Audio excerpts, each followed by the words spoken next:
জাতীয় বিশ্ববিদ্যালয়ের 2023-24 শিক্ষাবর্ষে তোমরা যারা অনার্স কোর্সে ইতিমধ্যে ভর্তি হয়েছ অথবা ভর্তি হবে এবং যারা সামনে একাদশ শ্রেণীতে ভর্তি হবে, তোমাদের ভর্তির সহায়তা প্রদানের লক্ষ্যে প্রধানমন্ত্রী শিক্ষা সহায়তা ট্রাস্ট থেকে ভর্তির সহায়তা প্রদানের লক্ষ্যে একাদশ শ্রেণীতে ভর্তি হওয়া শিক্ষার্থীদের এককালীন 8,000 টাকা এবং অনার্সে ভর্তি হওয়া শিক্ষার্থীদের এককালীন 10,000 টাকা আর্থিক সহায়তা প্রদান করা হবে।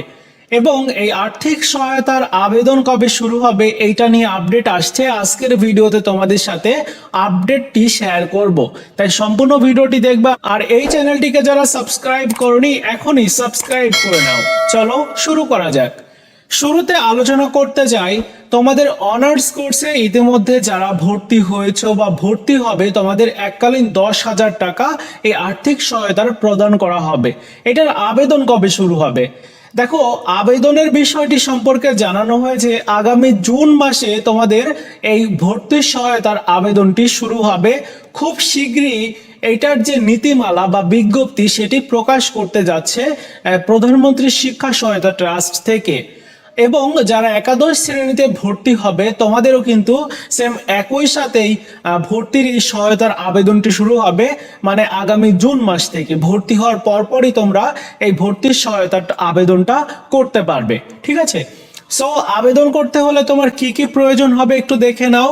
তোমার ছবি প্রয়োজন হবে, স্বাক্ষর প্রয়োজন হবে, জন্ম নিবন্ধন সনদ প্রয়োজন হবে, অভিভাবকের জাতীয় পরিচয়পত্র, শিক্ষা প্রতিষ্ঠান প্রদানের সুপারিশ ফর্ম। মানে তুমি ভর্তি হবে, সেই ভর্তি হওয়ার পরে শিক্ষা প্রতিষ্ঠান থেকে একটা প্রত্যয়নপত্র দিবে। যদিও এখানে প্রত্যয়নপত্রটি বা সুপারিশ ফর্মটি দিয়ে দিয়েছে, আমি যদি তোমাদেরকে প্রত্যয়নপত্রটি দেখাই, ঠিক এরকম একটা প্রত্যয়নপত্র ভর্তির সহায়তার জন্য তোমাকে জমা দিতে হবে। এখানে দেখো যে ইনফরমেশনগুলো লাগবে সেগুলো তোমাকে সঠিকভাবে পূরণ করতে হবে। আর কিভাবে আবেদন করতে হবে, আবেদন শুরু হলে আমি তোমাদেরকে দেখিয়ে দেবো, তারপরে একটু দেখিয়ে দিচ্ছি। দেখতে পাচ্ছ যে এখানে একটা ব্যবহার নির্দেশিকা দিয়ে দিয়েছে। তোমাকে প্রথমে কিন্তু একটা রেজিস্ট্রেশন কমপ্লিট করতে হবে, নিবন্ধন।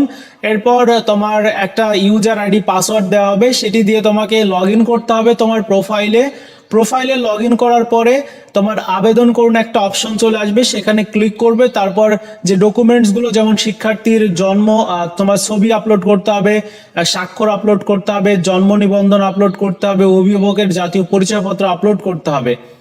এর সাথে আরো বেশ কিছু ইনফরমেশন, যেমন এখানে বিভিন্ন ইনফরমেশন রয়েছে, সেগুলো দিতে হবে। কিভাবে আবেদন করতে হবে অবশ্যই আমি তোমাদেরকে দেখিয়ে দিব, এটা নিয়ে কোনো টেনশন করো না।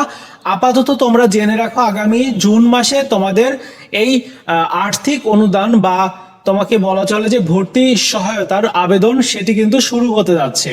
সো আগে থেকে তোমাদের আপডেটটা দিয়ে রাখলাম। অনেকে বলবে যে এটা ফেক, আসলে এরকম কোনো কিছু না।